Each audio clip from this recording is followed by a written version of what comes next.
our postmodern age of division, anger, anxiety, and confusion, the most dangerous weapon you have is your own mind. Take control! Question everything!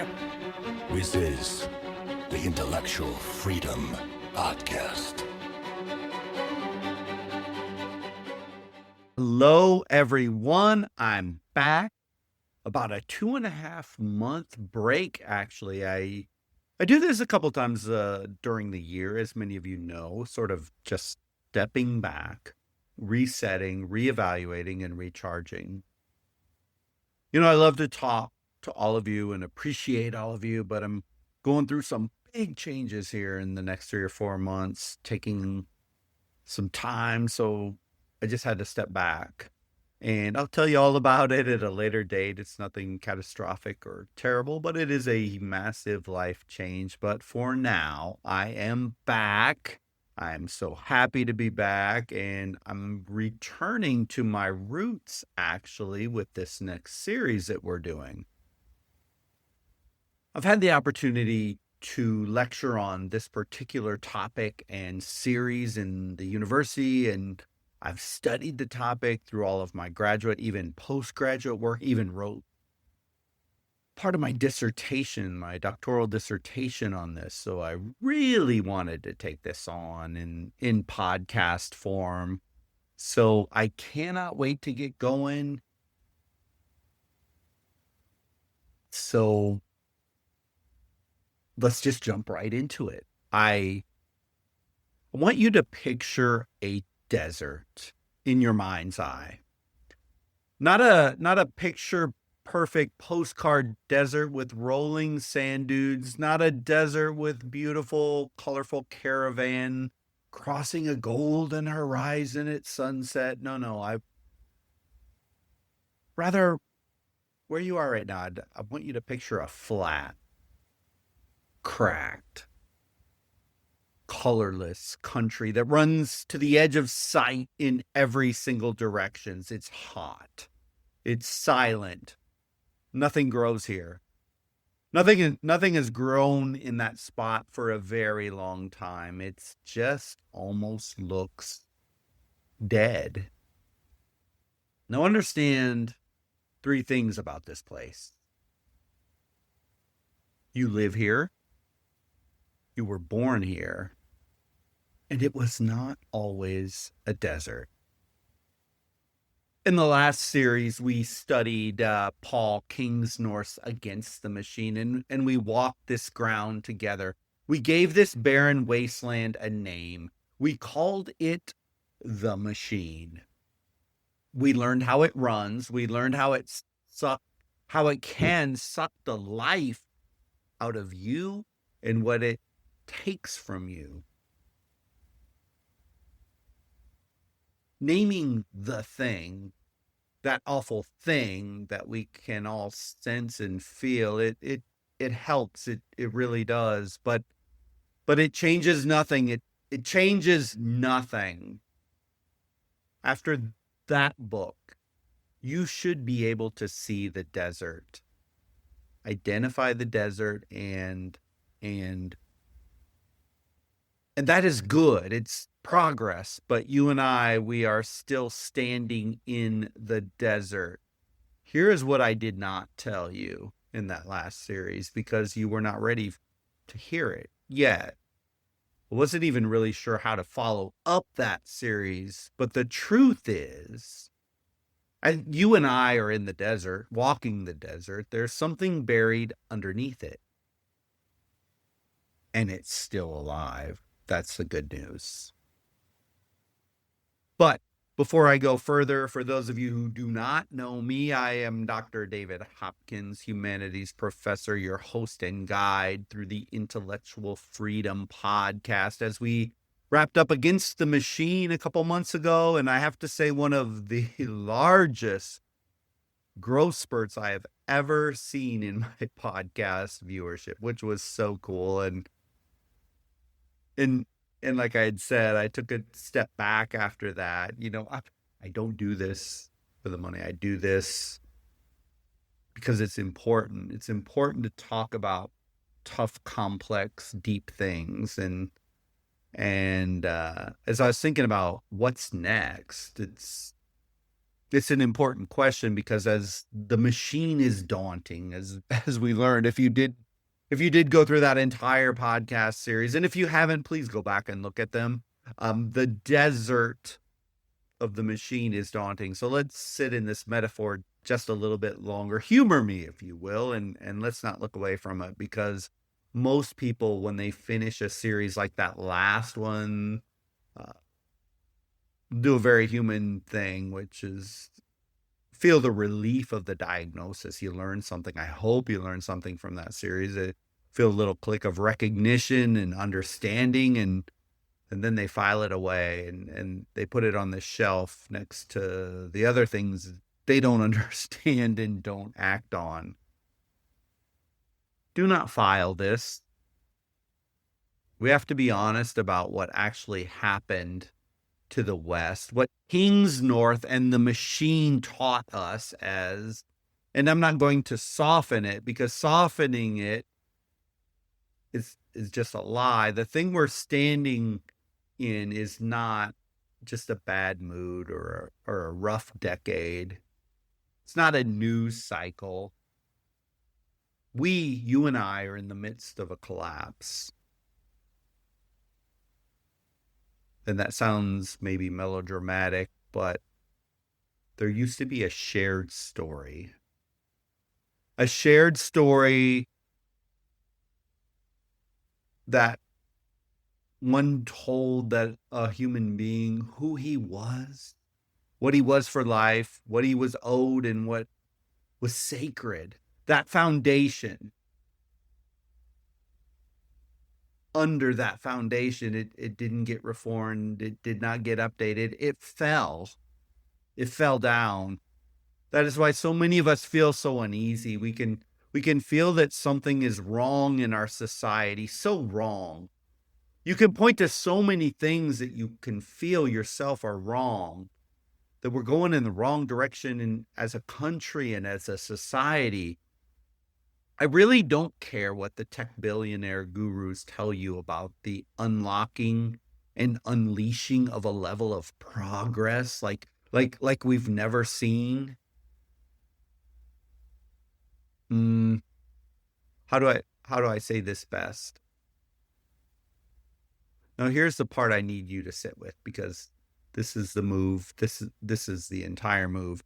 The machine of consumerism, capitalism, or any ism did not conquer you or I, or anything, really. Let me say that again. It did not conquer you. Conquest would have required it to believe there was something in you worth the fight. It did something colder, actually. It looked at the human being, this creature that painted the caves, this creature that built the glorious cathedrals and wrote the symphonies and the poetry and painted the greatest works of awe, built towering skyscrapers, humanity, and the machine looked at all of that and it shrugged. It told you that you were nothing more than a consumer, a cog in the machine, a worker drone, a nothing. That is the collapse. Not fire, not war, a shrug. That was, in essence, the deepest undercurrent of the machine. Your connections don't matter. Remember back to that series we did, the 4 Ps: people, place, prayer, and past. The machine would tell you that's meaningless. It told you that you were a preference bundle with a pulse, a demographic, a cart that had not checked out yet. It told you that your longing was a marketing opportunity and your attention was an asset class, and your one wild life was a series of conversion events to a marketing team. And the genius of it, the real dark cosmic genius of it, is that it did not have to force this on you. You accepted it. Heck, I accepted it because it made us comfortable. It gave us the glowing rectangle. It gave us the infinite distraction at the speed of thought. It gave us the news feed, which is a desert that scrolls, and it said here, stay busy, stay entertained, stay angry. That one works great. Just do not get quiet. Whatever you do, do not get quiet. Do not start digging deep. Stay entertained, stay pacified, stay distracted. Because activity is not purpose. Movement is not direction. And the machine needs you moving so that you never once stand still long enough to feel what is under your feet. So here's the question, and I'm going to ask it once plainly, and then I'm going to let it sit there in the room with us. What if it is right? I mean, the nihilist, the atheist, that really nothing matters anyway at all. That is what the atheist and the nihilist will tell you. That's what the machine will tell you. But what if you stand still? Do you hear my voice? What if you get quiet? What if you stop scrolling the desert of social media, of Instagram, Facebook feeds, X feeds, I don't care what, and instead you kneel down on the ground and put your hand on the cracked ground. But at this moment, there's nothing there. The soil is dead and lifeless. What if you are what the machine says you are? A cog, a consumer, a clever animal that shops. Hold that. Hold that. Because that is the fear. The whole modern world is built to keep you too busy to feel. They don't want you to feel that fear. But it's wrong. Machine is wrong. I'm going to spend serious time showing you exactly in this series how it is wrong. I'm not going to do it with a pep talk. I despise those cheesy motivational rah-rah talks. Cheap optimism for clicks is something I despise. I'm going to do this with evidence.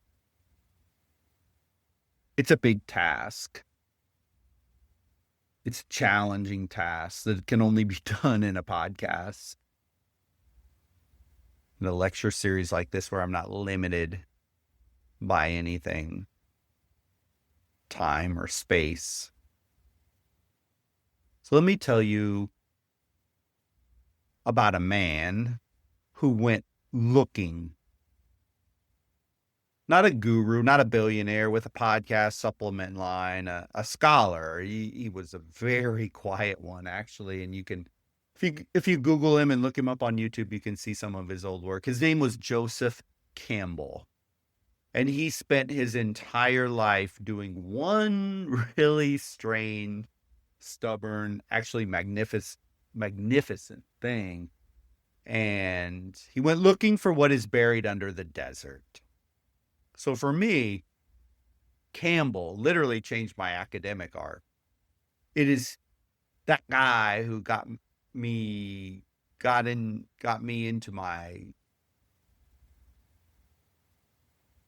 mythological, my archetypal criticism area of higher education, where I eventually focused everything. And for me, the man was brilliant, just just brilliant. Campbell did not study one culture. He studied all of them. And I don't say that flippantly either. The ones still breathing and the ones that have been dust for thousands of years, the Greeks, the Norse, the Egyptians, the Aboriginal songlines of Australia, the tribes of the Americas, the Buddhists, the Christians, the Hindus, the Muslims, the Sumerians, who wrote their stories in wet clay even before their history even existed. Every continent, every era, every people we have ever found. And really the amazing thing with Campbell, he was looking for one thing. And he asked one really simple question.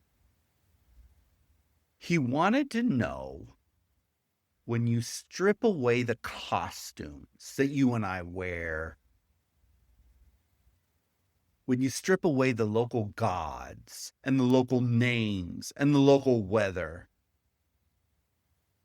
is there a story underneath it all? Is there actually underneath the surface one human story?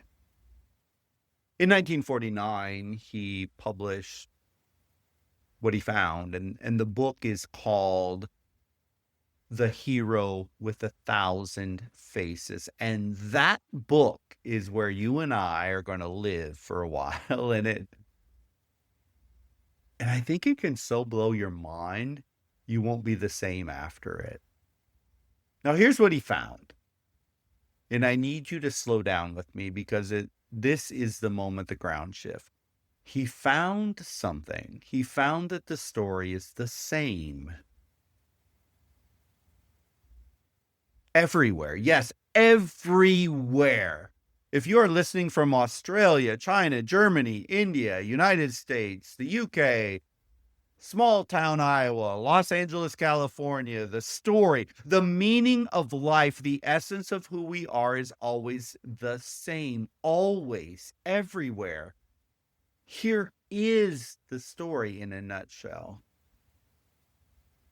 Every Hollywood blockbuster, from Rocky to Star Wars, is actually the same. There's a reason Hollywood and billions of dollars pour into it. The story's the same. The same, but not only that, by your life, my life, everyone's life. A person, ordinary, asleep in an ordinary life, is called to leave it. That's where it all begins. You and I just live in life. They're called to leave that life. They refuse to leave that life. They're afraid. But something urges them on. They get something that they must push forward, and then they cross a threshold into the unknown. They face trials. They face the abyss. They face the thing in the dark that they were most afraid of, and if they survive it, they are transformed. And they come back. Oh yeah, they come back, carrying something the people at home desperately need. Whether it's peace, love, freedom, wisdom, transformation, gold, silver, it can and does change. It changes in the stories, but it is meaningful, and it's always deeply meaningful. Campbell called this the monomyth. The one myth. The single story wearing 1,000 different faces. And you are living in a monomyth right now. Yes, you are. You are the hero in your story, and you're living it out. We're all at different spots in that story,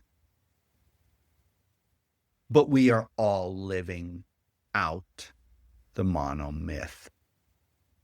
And here's a part that was so mind-blowingly unexplainable to me when I heard it for the first time, and what captured me the most is that across all cultures,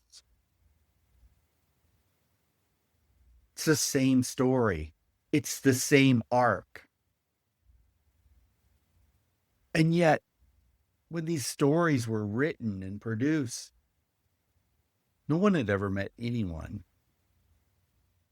But yet the stories line up to perfection. A storyteller in ancient Greece and a storyteller in the Australian outback were separated by 10,000 miles of open ocean and thousands of years of time. They never traded, they never spoke, they did not share an alphabet or a god or a single drop of contact, and they told the same story. Now stop, because there's only two ways to explain that. And you have to pick one. Maybe you could say it's coincidence. The biggest coincidence in the history of the human race. Every isolated people on the face of the earth, independently, by sheer dumb luck, inventing the identical architecture for a human life. Or it's not a coincidence at all. It's not an invention. It's not a culture. It sits at the core of humanity, the core of you, the core of me, the core of all of us. Identically identify with and resonate with it. Black, white, brown, male, female, whatever label society wants to thrust on you or you choose to adopt for yourself, it really doesn't even matter. Think about the spine for a moment. Stay with me. The fish, it has a spine. The bird has a spine. The lizard, the wolf, the whale, the human being, creatures never met, scattered across every environment on the planet. And they all grew up the same column of bone down the center of the body. We don't call that a tradition. We don't call it a trend. Call it structure. We call it what a vertebrate is. Campbell looked at the hero's journey, told and retold across hundreds of isolated civilizations on Earth, and he came to the only conclusion the evidence allowed. The hero's journey is not a story we invented.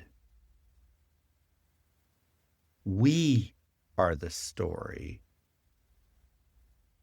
We are the story.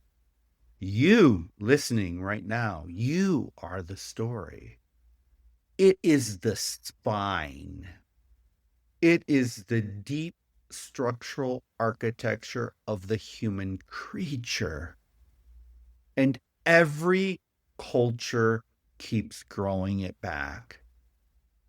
Independently, inevitably, the way the body grows a backbone. So let's bring this full circle. The machine told you that you were a consumer, a preference bundle with a pulse. It told you there was nothing under your feet but dead soil. But that machine is nothing in the face of humanity, even though it somehow thinks and believes we are just cogs in the machine. And yeah, sometimes we fall for the lie. But the truth is that there are 40,000 years of human storytelling. Every cave wall, every fireside, every clay tablet, every cathedral, all of it saying one thing back. There is a structure in you. There has always been a structure in you. It is older than the West, older than Rome, older than writing itself. It's older than the desert that got poured on top of it. It did not die. It cannot die. You cannot delete the spine and still have the animal. No matter how dark of a pit you may happen to be in right now, the machine can't kill it. And since the machine can't kill it, it did the only other thing it could do. It buried it. It poured concrete on top of it. It told you to keep scrolling, to keep moving, to keep working, to stay entertained, to get a job, to buy a house, get a credit card, be a good little boy and girl, and be quiet, content, and comfortable. Do not start digging. That's what the machine tries to tell you. That's what we're told. So instead, we stay on the surface, right?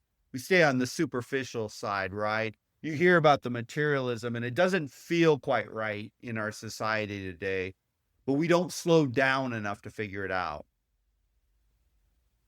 So, what are we going to do? You and I, in this podcast series, we're going to blast through that concrete, and then we're going to start digging. All right, let's cut to the chase, get practical, tangible here. I've been waxing pretty abstractly today. It's been a while since I've been on the microphone. So in the same years that Campbell was doing his work, there was a Swiss psychiatrist. His name was Carl Jung. And Jung was caught up in a similar search as Campbell, but in a totally different place than the myths of the world. He was digging through the minds of his patients. As a psychiatrist, hundreds of them, person after person, year after year, listening to the deepest material a human being has. The dreams, the terrors, the images that rise up when the conscious mind finally goes quiet. That was his thing. Interesting. The same images kept coming back. Not similar images, the same.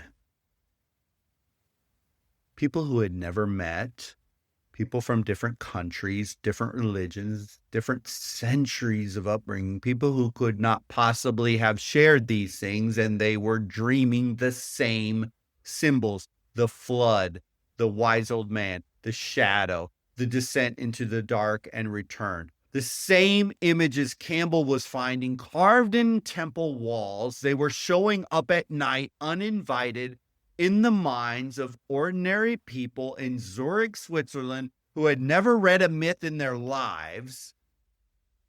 Myth and science unified in this bizarre way. So Jung asked the question.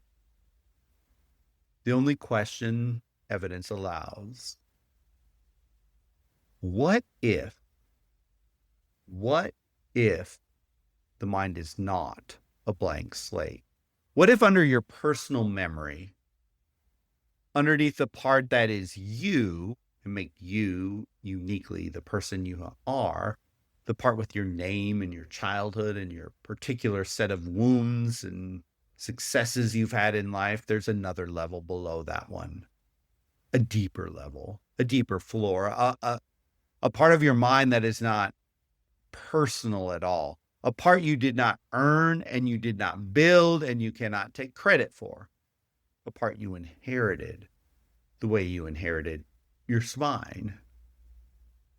Jung called this the collective unconscious,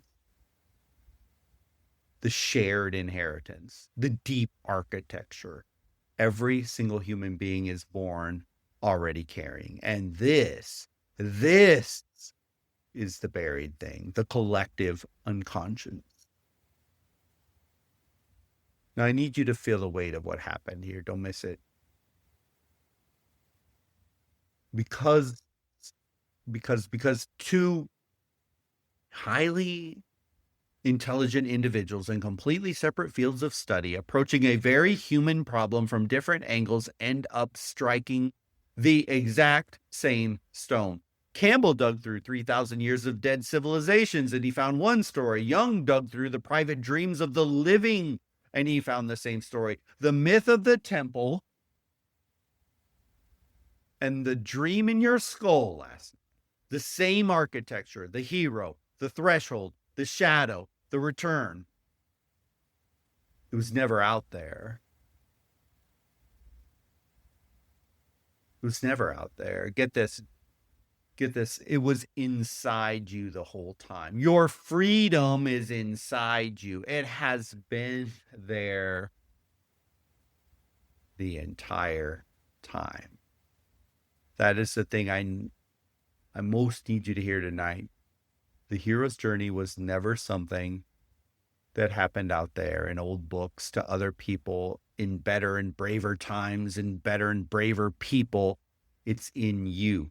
It's living inside you right now. As you listen to my voice, if you feel depressed, anxious, lost, angry, confused, or just not well, I don't know, but I'm sure someone out there needs to hear this, but there is more, much more. It is under the desert that got poured on top of you, and that desert is real. I'm not going to lie about that. But the desert is a layer. It's the top layer. It's the most recent layer. It's not the deepest thing you are. So the challenge, dig down through it. Through the feed and the noise and the 40 open tabs and the low hum of being told you are a consumer, a worker. You are not defined by your J-O-B. You are not defined by your job. Hear that today. You are not defined by other people's expectations of you. You are not defined by any of that nonsense. Dig down through the past, the part of you the machine built, and then you hit bedrock, you hit the structure, you hit the spine, you hit the story, the thing that is older than Rome and older than writing and older than the West itself. You hit the hero. So let me say the cruel sentence the machine spends trillions and trillions of dollars to convince you of, and wants you to spend your entire waking attention and cringes and flinches to keep you from ever saying out loud. You are not a cog. You are not the descendant of a tadpole in a pond. You are not an algorithmic blip, a data analyst dot. You never were. You were never a preference bundle with a pulse. You were never a cart that had not checked out. That all was a lie. That was the lie in some of you. Some buried, breathing, structural part of you has known that this is a lie the whole time. The uneasiness you carry, that feeling we named at the start of this episode, that sense that something is wrong, that you are in the wrong place, going the wrong direction. I want to tell you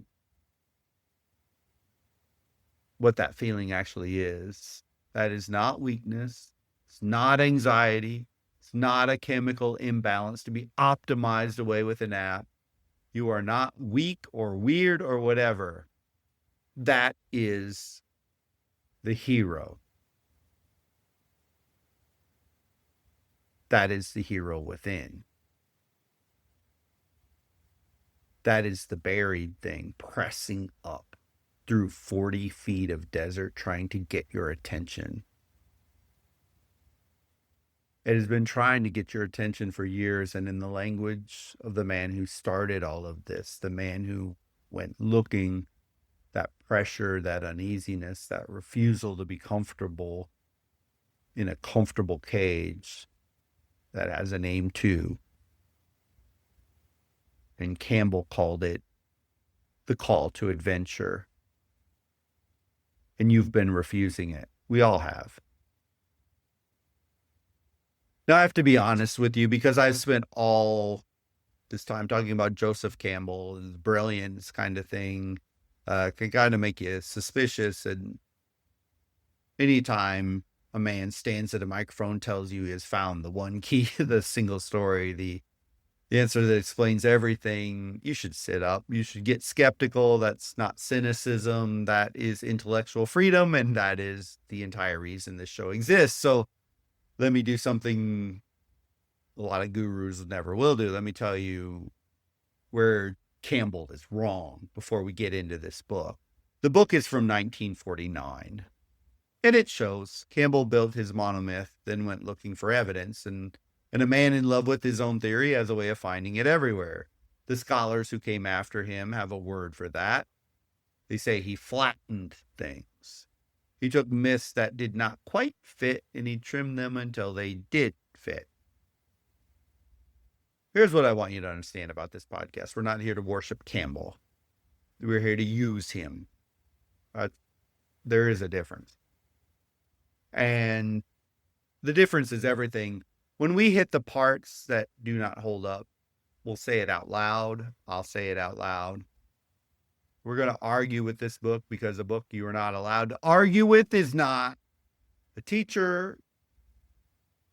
It's scripture, and I'm not in the scripture business. But when you clear away the flaws, when you trim back the overreach and correct the blind spots, the bones are still there. The spine is there. The core finding survives every honest attack you can throw at it.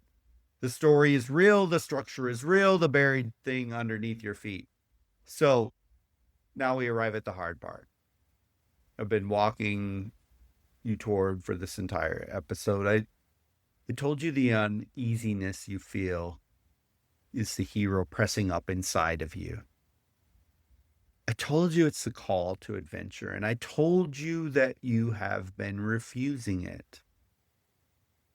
Now I have to tell you why that matters. And I have to be careful here because this is where the cheap version of this message could go wrong, and I don't want to give you a cheap version. The cheap version says the hero is in you guarantees a happy ending. The Disney fairy tale, it says the buried thing will rise up on its own. It says you just have to believe and the journey will carry you and everything works out. That's a lie. Life is not a Disney movie. Good doesn't always win. And bad things happen to good people all the time. I know it. You know it. We all fail. Sometimes people die long before their time. Sometimes people die even as they fight valiantly to live. Lots of times people are weak-minded, lack discipline, are lazy, and life slips past them without barely a whimper and they die. It's true. Heck, you might be feeling right now that your life is just slipping away. Here's the truth, and Campbell knew it, and he gave it its own name. And we're going to spend a significant time on it. The call can be refused. Permanently. The call can be refused permanently. Campbell wrote a stage into the monomyth that the motivational crowd always skips because it doesn't sell very well. He called it the refusal of the call, and here's what it means. You can hear the hero pressing up. You can feel the uneasiness that you should do something, the pull, the knowledge that you are in the wrong place, the knowledge that you should be doing more, but you're not. You can feel it for days, weeks, years, decades. That thing you didn't address your entire life. And some people, sometimes, they just say no. They just say no. They have an addiction, they won't give it up. They just say no. They have a thing, a passion that they know they want to pursue, but they don't do it. They just say no. They stay comfortable in their other job.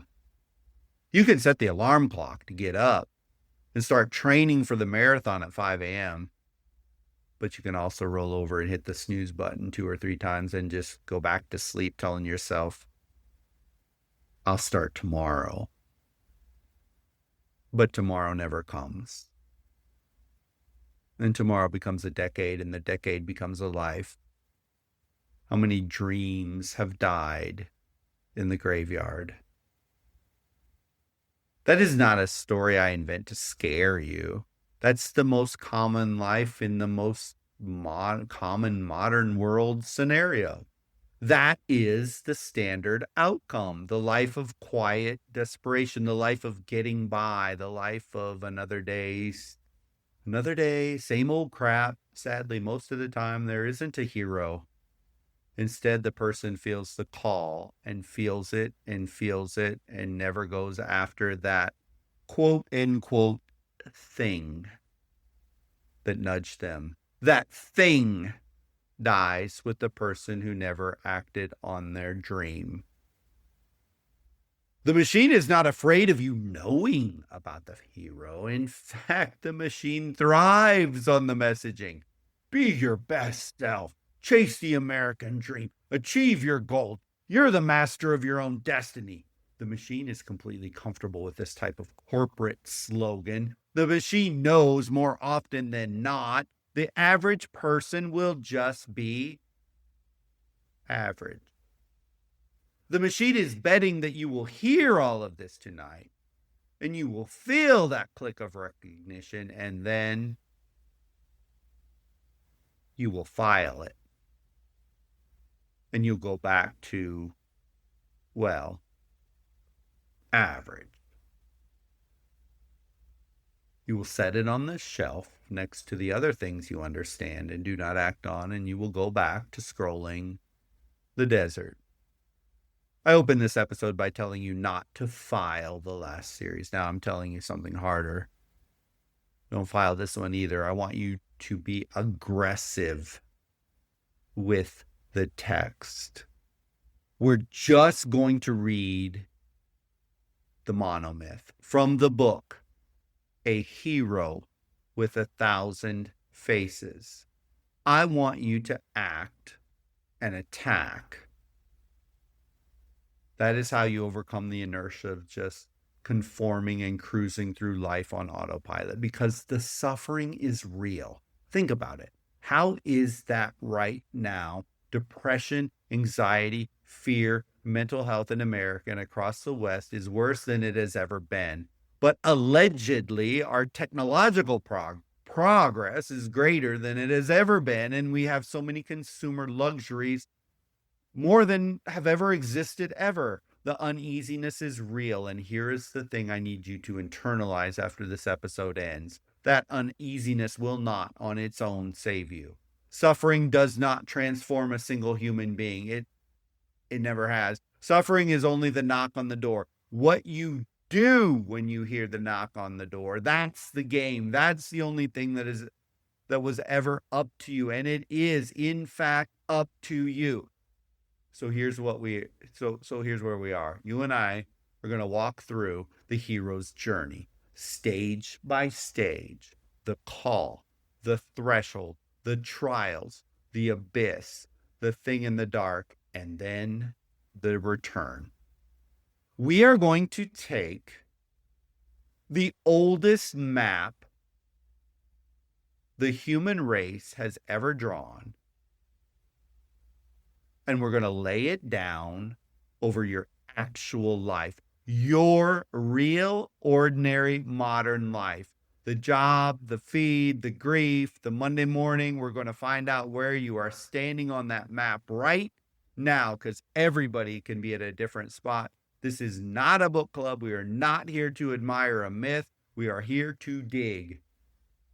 I've handed you the shovel. I've shown you the ground. I've told you, on the authority of every civilization that has ever existed, that there is something alive under your feet and inside of you, and it is the truest thing about you. The machine is going to spend tomorrow and every day after trying to get that shovel back out of your hands. Most people will let it. Challenge you right now. Get that book, A Hero with 1,000 Faces. It's cheap. You can read it online for free. There's no excuses not to read this book in the monomyth. The hero is the one who starts digging. I can't wait to unpack this story with you. And my hope is through this series, it lights a fire under you to make that next move and heed the call in your life, no matter what that next step is. So that's the introduction to our new series. Next episode, we begin.